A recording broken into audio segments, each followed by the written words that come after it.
One omission I regularly make on this program is one I'm going to try to address today. I keep citing Erik Karlsson as the guy who's the most likely to still be traded, while also acknowledging the challenge in trading Karlsson. Well, there's actually another player that I'd put either right at that same level or maybe even a little bit above. Good morning to you. Good Wednesday morning. I'm Dejan Kovacevic of DK Pittsburgh Sports. This is Daily Shot of Penguins. It comes your way bright and early every weekday. If you're into football and or baseball, I also offer daily shots of Steelers and Pirates in the same place that you found this. Achari's 33 years old. He'll turn 34 in December. He is an excessively eager at times shot blocker, and that has earned him massive respect within the room, and it had him granted nearly regal status with Mike Sullivan, who has always held his shot blockers in the highest regard. And I'm going to rewind to when Kyle Dubas signed Achari out of free agency to a 3-year, $6 million contract and remind that part of the expectation was that Achari would offer some offense, because he's always offered some offense pretty much everywhere he's been. Notably, 20 goals in 66 games for the Panthers 6 seasons ago. Well, after 2 years and 134 games in Pittsburgh, that became just 9 goals, like total 9 goals. And what's more, the rest of his game never really parlayed into anything that the Penguins needed much aside from those shot blocks. So when I look at both the composition and the conceptualization of the roster for this coming fall and winter, I don't know why he's still here, to be honest. If I've got fourth line / pluggers / penalty killing minutes to give out, and I do, I'd rather see those go to somebody younger, someone who can maybe blossom into, if not necessarily an Achari type, but a responsible, two-way, diligent, grinding, grunting winger. Let's have that be someone who comes up from Wilkes-Barre.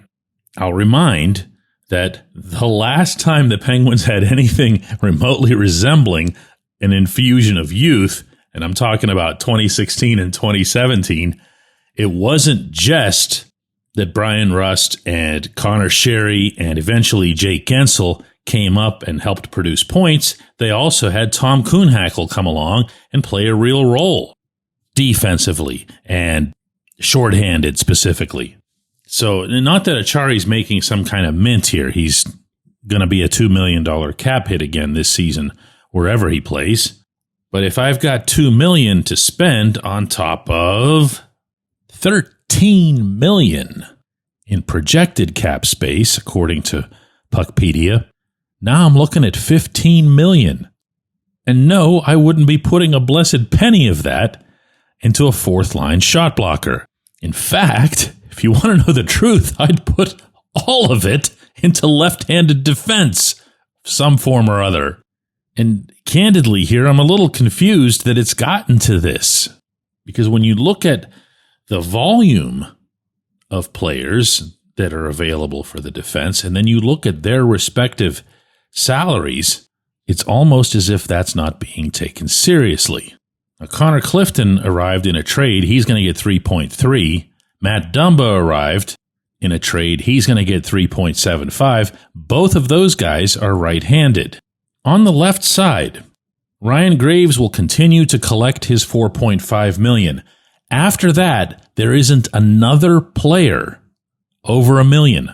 Parker Wotherspoon's at exactly $1 million. Ryan Shea's at $900, and Alexander Alexeyev is at the minimum, as is Owen Pickering.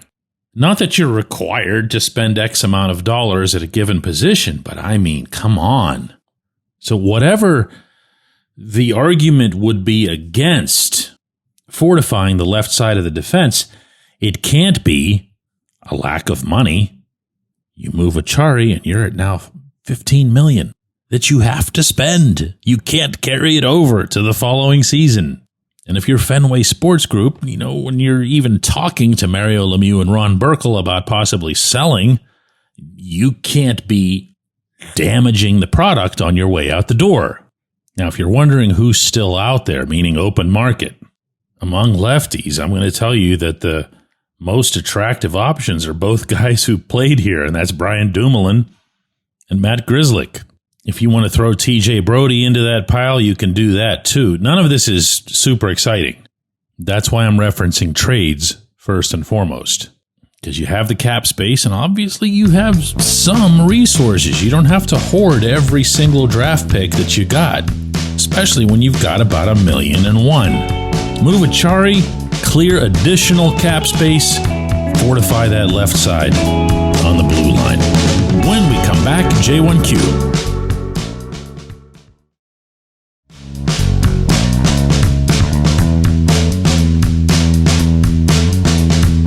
Today's J1Q, we're going to go to Andrew, who is a friend of mine. And the reason I say that, even though I've never met Andrew, is that anybody who supports Boko Imama, my subject from yesterday's episode, is a friend of mine. Andrew writes, according to NHL Edge tracking and statistics, there were only 5 skaters on the Penguins last season faster than Boko. And they were, in order, Erik Karlsson, number 1, at 23.57 miles an hour. Valtteri Puustinen, then Joona Koppanen, who's way faster than you might know.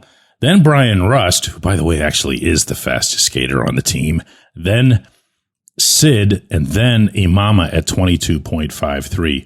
Just 1 mile an hour behind Karlsson, the leader. Now, I'm glad you shared that because it's going to dispel immediately any notion that, he's just a big thug who can't do anything and whatever else here. Dude's been playing hockey all his life. Dude's plenty good enough to take regular shifts in the NHL, and definitely fast enough.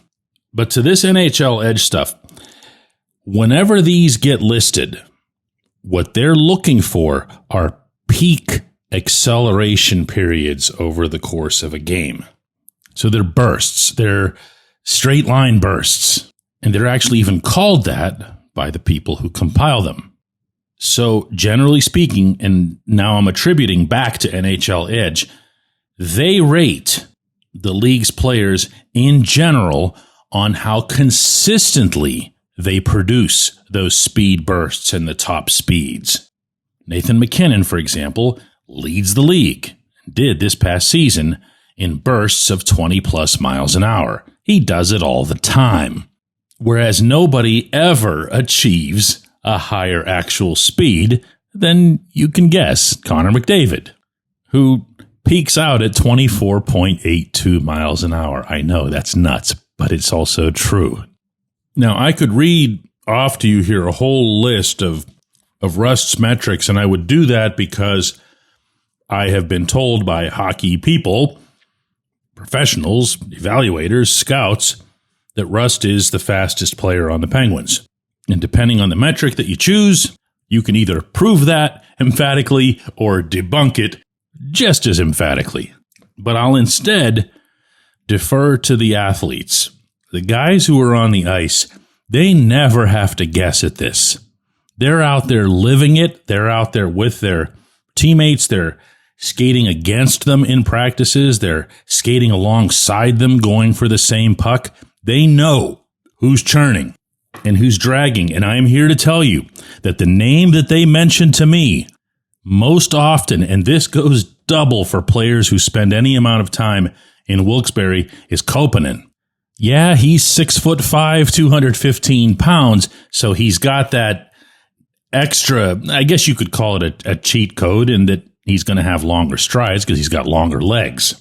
But the truth is, it wasn't until the Penguins put him through some specialized instruction to lengthen that stride that much more and make him that much more fluid, and this was a couple of years ago, that he began to have his skating play as it has. And that's why, even though he's 27 years old and has barely spent a couple of cups of coffee at the NHL level, he's still seen as a potential part of the future, for real, because the skating thing came along so late in his career. I appreciate the question. I'd love to do a whole episode on this stuff.